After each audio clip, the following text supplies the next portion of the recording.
l'ortho, épisode numéro 19 qui répond cette semaine à la souffrance de Madame Lair Axel qui ne peut plus gérer ses enfants au quotidien, Maxi 5 ans et Raquel 3 ans. Bonjour, je suis l'ortho, coach de vie familiale, orthophoniste d'expérience, analyste des pratiques professionnelles, maître de conférences et auteur d'ouvrages spécialisés à succès.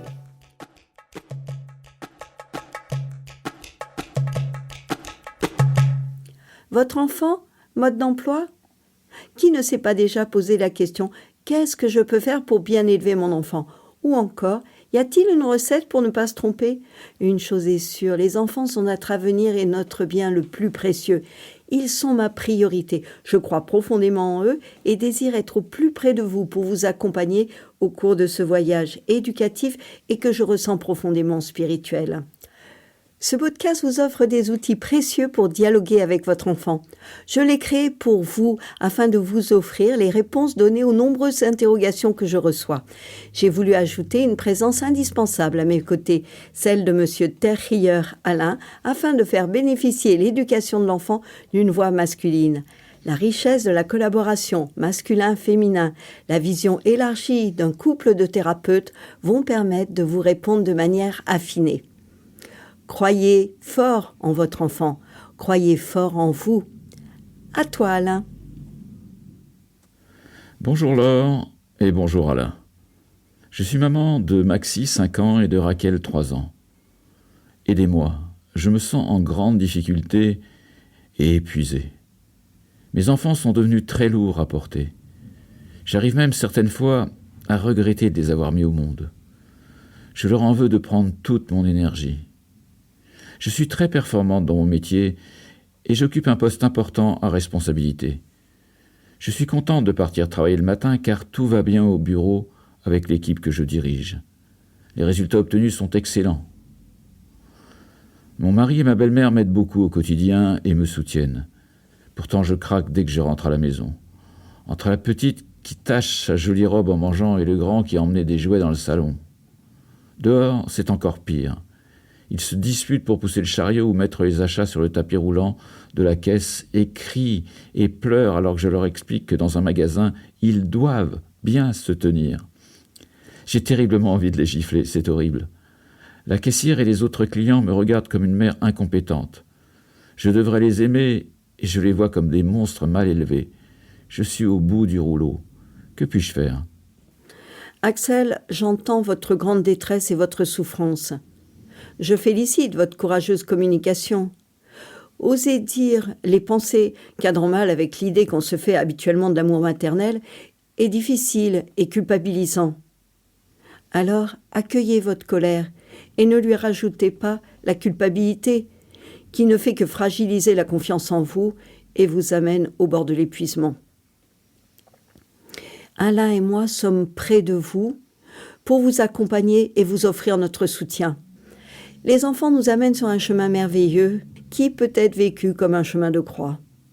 Entre chemin merveilleux et chemin de croix, peut-il y avoir d'autres voies possibles ? Que s'est-il passé ? Qui vous a barré la route et vous a projeté dans le fossé du burn-out parental ? Pouvons-nous vous inviter à rejoindre la rue de la paix ? Voulez-vous sortir de la voie sans issue dans laquelle vous vous êtes engouffré ? Alors, ne restez pas dans l'impasse. La foi dans les choix importants de votre vie peut-elle encore être un chemin possible ? La reconquête de votre énergie peut-elle vous amener sur l'avenue de la tranquillité ? La fatigue est mauvaise conseillère. Retrouvons la bonne énergie du bureau et ramenons-la à la maison. Où est-elle, cette belle énergie du bureau qui disparaît sitôt arrivée à la maison ? S'est-elle évaporée sur le trajet du retour ? S'est-elle évanouie sur le paillasson de l'entrée ? A-t-elle été dévorée par Maxi et Raquel ? Ou est-elle emprisonnée derrière la peur de ne pas être à la hauteur ? Essayons de comprendre ce burn-out parental. Vous êtes une personne compétente dans votre métier. Êtes performante dans ce que vous faites et savez diriger votre équipe. Vous montrez, au vu de vos excellents résultats, que vous êtes une manager accomplie. Comment cela se passe-t-il à la maison ?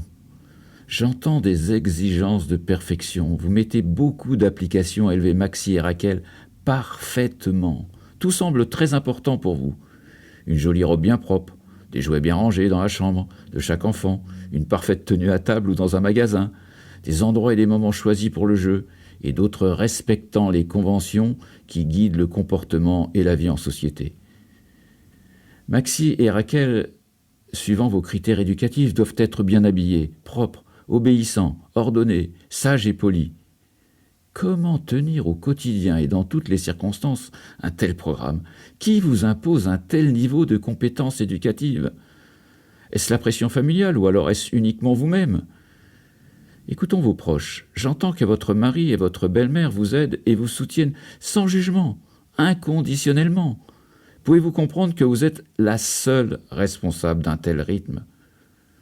Au bureau, vous occupez un poste à responsabilité. Pensez-vous qu'à la maison, vous auriez donné le pouvoir à vos enfants et vous leur auriez confié la responsabilité de leur éducation? Cela ne vous ressemble guère. Alors seriez-vous la seule responsable de votre épuisement, le seul tyran domestique de la maisonnée? Serait-ce uniquement vos croyances éducatives qui vous indiquent que vous devez être performante sur tous les fronts? Pensez-vous qu'une femme se doit de réussir sa vie professionnelle ainsi que sa condition de femme, de mère, et en plus être un modèle de savoir paraître en société avec une apparence physique et vestimentaire toujours au top et accompagnée d'enfants irréprochables en toutes circonstances? Qui vous demande cet idéal féminin sinon vous-même? Vous avez placé le curseur de la féminité accomplie au niveau maximum.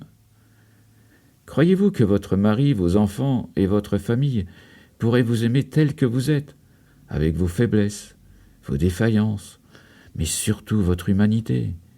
Pensez-vous être capable de vous aimer tel que vous êtes, même si vous ne correspondez pas à votre idéal de perfection? Vous êtes parfaite comme vous êtes, sinon vos proches ne vous soutiendraient pas inconditionnellement. Axel, maintenant écoutons vos enfants. Raquel accepte de porter la robe qui vous émerveille alors qu'elle a tout juste 3 ans. Maxi vient jouer dans le salon pour être près de vous quand vous rentrez. Raquel et Maxi veulent vous aider à l'image de leur père et se précipitent pour pousser le chariot et pour placer toutes les courses sur le tapis roulant de la caisse du supermarché. Les personnes autour de vous admirent cet élan spontané et généreux d'enfants aussi jeunes mais déjà concernés par les activités domestiques de leur mère. Axel, vous vous apercevez que vous créez vos enfants comme vous le désirez. C'est juste votre état d'esprit du moment qui fait la situation présente. Vous créez des monstres et les personnes autour de vous les verront comme des enfants très mal élevés. Ou bien vous en faites des anges bienfaisants et ces mêmes personnes admireront leur comportement empli de joie et de cœur. Axel, il est important et urgent de vous poser et de vous demander ce qui est vraiment important pour vous. Qu'est-ce que vous voulez profondément? Aujourd'hui, vous pouvez regarder l'état d'esprit dans lequel vous agissez. Au bureau, vous êtes persuadé que tout va bien se passer et votre énergie est débordante. À la maison, vous avez peur de ne pas atteindre vos objectifs et vous vous épuisez en vous agitant sans efficacité. Pensez-vous pouvoir diminuer vos exigences éducatives et changer votre état d'esprit sur la situation et sur votre mission maternelle? L'énergie est en vous. Pouvez-vous la contacter? Le plus important serait-il la relation de cœur et le dialogue avec vos enfants? Sentir la joie d'être en vie dans le rire de Maxi, voir la douceur dans le sourire endormi de Raquel, s'émerveiller de son espièglerie dans les turbulentes boucles blondes qui encadrent son front, rire de voir Maxi faire son maximum pour vous plaire et créer des instants de bonheur partagés de leur enfance, tous ces moments reboosteront votre énergie, soyez-en sûrs. Merci Maxi, merci Raquel, vous êtes adorables. Le conseil Allo l'ortho de cette semaine.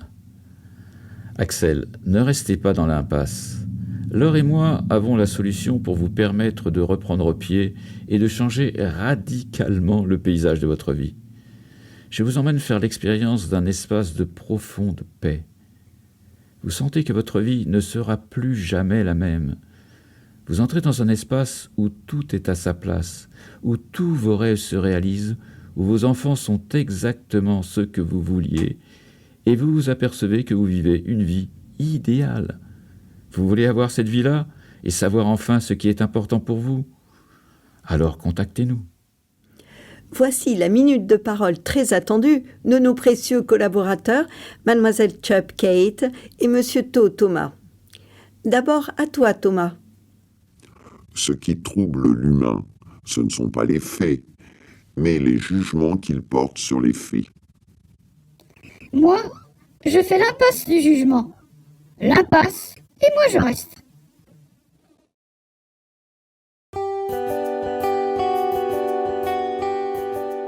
Ce podcast est fait pour vous. Il vous a plu? Alors écoutez Allo Lorto tous les mercredis. Confiez-moi toutes vos interrogations sur mon compte Instagram Allo Lorto. Écrivez Allo A2LO, Laure L-A-U-R-E, To T-H-A-U-T. À votre écoute, je réponds à toutes les questions concernant les enfants de 0 à 20 ans. Votre question pourra être choisie lors d'un prochain épisode de podcast. Si vous souhaitez des conseils personnalisés et désirez aller plus loin dans la compréhension du suivi éducatif de votre enfant, j'anime des groupes de parole entre parents. J'assure également des modules de formation de jeunes diplômés dans leur toute nouvelle pratique professionnelle. Contactez-moi sur mon compte Instagram Allo Lorto. Écrivez Allo A2LO, Laure L-A-U-R-E, To T-H-A-U-T ou laissez vos coordonnées au 06 19 62 12 39. Nous, Laure et Alain, vous disons à bientôt.